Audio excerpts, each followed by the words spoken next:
આપ ધારાસભ્ય ગોપાલ ઇટાલિયાનું સુરતમાં ધમાકેદાર સ્વાગત કરાયું હતું તો ઇટાલિયાએ CR પાટીલને ખુલ્લી ચેલેન્જ કરતા કહ્યું છે કે હવે એક પણ ધારાસભ્ય તોડીને ચૂંટણી કરી બતાવો. ગોપાલ ઇટાલિયા તૂટશે નહીં પરંતુ ગોપાલ ઇટાલિયા આખા ભાજપનો ઘમંડ તોડશે તેમ કહ્યું.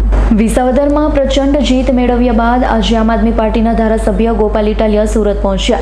ધારાસભ્ય ગોપાલ ઇટાલિયાને આવકારવા માટે ખૂબ જ મોટી સંખ્યામાં આમ આદમી પાર્ટીના સુરત મહાનગરપાલિકાના કોર્પોરેટર, પ્રદેશના હોદ્દેદાર, સ્થાનિક પદાધિકારીઓ સહિત કાર્યકર્તા તથા સ્થાનિક લોકો એકઠા થયા હતા.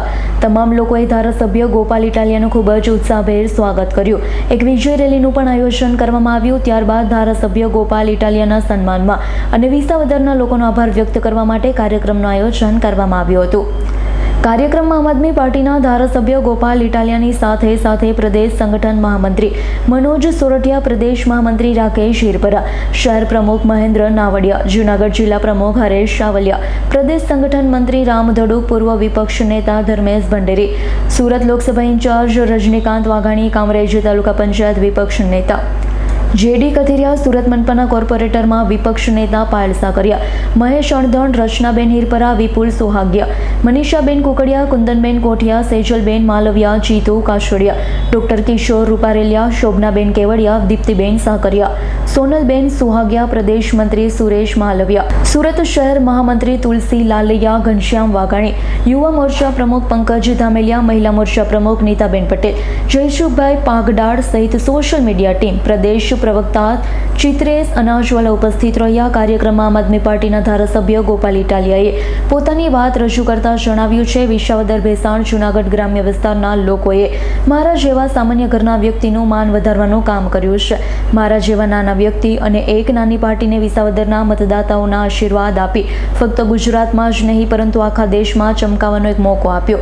માટે હું વિસાવદરના તમામ મતદાતાઓનો આભાર વ્યક્ત કરું છું. 2022ની ચૂંટણીમાં આપણે તમામ લોકોને એવું લાગતું હતું કે કંઈ ચોંકાવનારા પરિણામો આવશે, ગુજરાતમાં બદલાવ આવશે, પરંતુ ધાર્યા પરિણામો આવ્યા નહીં, જેના કારણે થોડી નિરાશા છવાઈ ગઈ. તેમ છતાં પણ લોકોએ આપણો સાથ ન છોડ્યો. હંમેશા આમ આદમી પાર્ટીને આગળ વધારવાનું કામ કર્યું છે.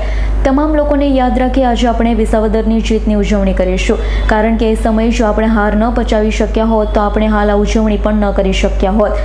આ સમયે પાર્ટીમાં ઘણી નિરાશા હતી, પરંતુ આમ આદમી પાર્ટીના ગુજરાત પ્રદેશ પ્રમુખ ઈસુદાન ગઢવી, પ્રદેશ સંગઠન મહામંત્રી મનોજ સોરઠિયા પાર્ટીને સંભાળવાનું કામ કર્યું. વિસાવદરમાં મળેલી જીત ફક્ત મારા એકલાની જીત નથી પરંતુ આખા ગુજરાતની જીત છે. એટલા માટે ફક્ત હું અને મારા સમર્થકો નહીં પરંતુ આખું ગુજરાત વિસાવદરની જીતને ઉજવી રહ્યું છે.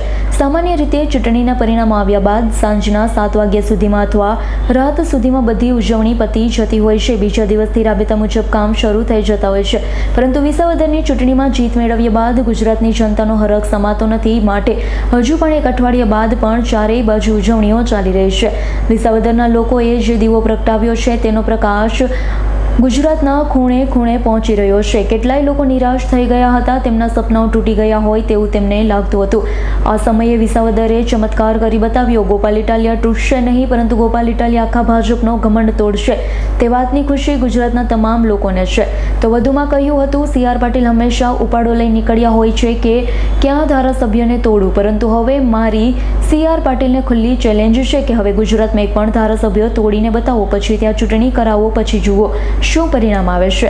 લોકોએ ગુંડાગર્દીની તમામ હદ વટાવી દીધી, રાજનીતિને તળિયે બેસાડી દીધી. ગાંધી અને સરદારે ગુજરાતનું નામ આખા દુનિયામાં રોશન કર્યું. એ જ ગાંધી અને સરદારના ગુજરાતમાં જે બુટલેગરોના હાથમાં સત્તા આવી ગઈ છે એ વાતનું મને ખૂબ જ દુઃખ છે. ગાંધીનું ગુજરાત બુટલેગરોના હાથમાં ન હોવું જોઈએ, પરંતુ કોઈ લડે કે ના લડે, કોઈ બોલે કે ના બોલે, પરંતુ ગોપાલ ઇટાલિયાને આમ આદમી પાર્ટી લડશે, બોલશે, બુટલેગરને હટાવી જનતાનું શાસન ગુજરાતમાં સ્થાપિત કરશે. હું પૂરા આત્મવિશ્વાસ સાથે આ વાત કરી રહ્યો છું, કારણ કે વિસાવદરની ચૂંટણીમાં એક બાજુ સત્તાનું બળ, ભાજપની આખી સરકાર, ભાજપના મંત્રીઓ, ભાજપના ધારાસભ્ય, ભાજપના ચેરમેન, ભાજપના બુટલેગર, ભાજપના જમીન માફિયા, ભાજપના ગુંડા, ભાજપના બળાત્કારીઓ બધા ભેગા થઈ એક તરફ હતા. બીજી બાજુ આમ જનતાનું મનોબળ હતું. આ બંનેમાં ભીષણ યુદ્ધ થયું. જનતાના મનોબળની જીત થઈ તે વાતની ખુશી આજે આખા ગુજરાતમાં છે. હાલ સુરતમાં ખાડીપુર આવ્યું. વિચાર કરો કે આજે ચંદ્ર ઉપર અને મંગળ ઉપર જવાનો રસ્તો છે, પરંતુ સુરત સુરતમાં પૂરના પાણી કાઢવાનો કોઈ રસ્તો નથી. આજના શાસકો લાયકાત વગરના શાસકો છે. લોકોને કોણે બેસાડ્યા છે તે સવાલ આપણે કરવો જોઈએ. આપણી આત્માને હવે જગાડવાની જરૂર છે. પહેલા વડોદરામાં પૂર આવ્યું, જૂનાગઢમાં પૂર આવ્યું, અંકલેશ્વરમાં પૂર આવ્યું. બધા પૂર ભાજપ સર્જિત પૂર છે. કારણ કે આપણે વોટ આપીને જે લોકોને સત્તામાં બેસાડ્યા તે લોકોને ભ્રષ્ટાચાર કરવા સિવાય બીજી કોઈ વાતમાં રસ નથી. તો હવે પરિસ્થિતિ બદલવા માટે જનતાએ મક્કમ મનોબળ રાખી ભાજપને જાકોર આપવાનો છે. કારણ કે હવે કોઈ પણ પ્રકારની લાચારીમાં જીવન જીવવા કરતાં આપણે જાતે ઊભા થઈ આ લાચારીમાંથી બહાર આવવું પડશે.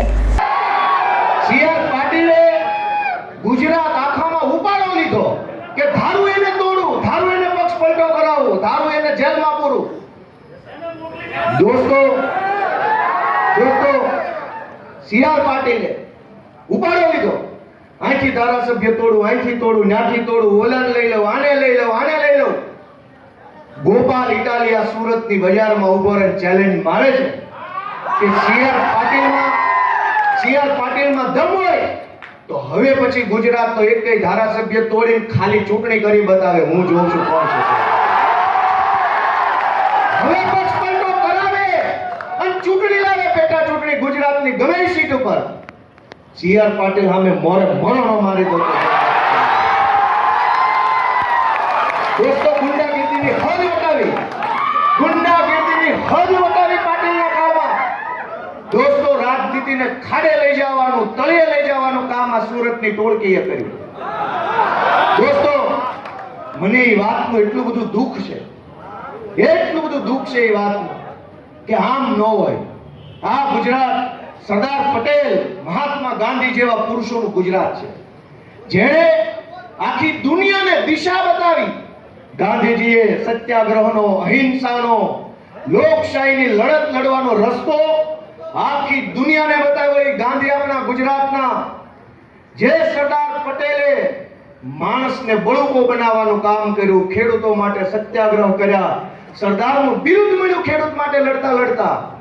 ઈ ગાંધી અને ઈ સરદારના ગુજરાતમાં બુટલેગરોના હાથમાં સરકાર આવી. એ વાત ખટકે છે મને. ઈ વાત ખટકે છે કે ગાંધીનું ગુજરાત બુટલેગરના હાથમાં ન હોવું જોઈએ ભાઈ સાહેબ.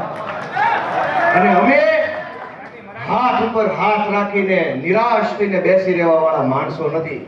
અમે સંકલ્પ કર્યો કે કોઈ બોલે કે કોઈ ન બોલે, કોઈ લડે કે કોઈ ન લડે, કોઈને ફરક પડે કે ન પડે, ગોપાલ ઇટાલિયા, આમ આદમી પાર્ટી એ લડશે, બોલશે, અવાજ ઉઠાવશે ને બુટલેગરોને હટાવી જનતાનું શાસન લાવશે. Bureau report S9 news Surat. અમારી તમામ માહિતીથી અપડેટ રહેવા માટે જોડાયેલા રહો S9 ન્યૂઝ સાથે.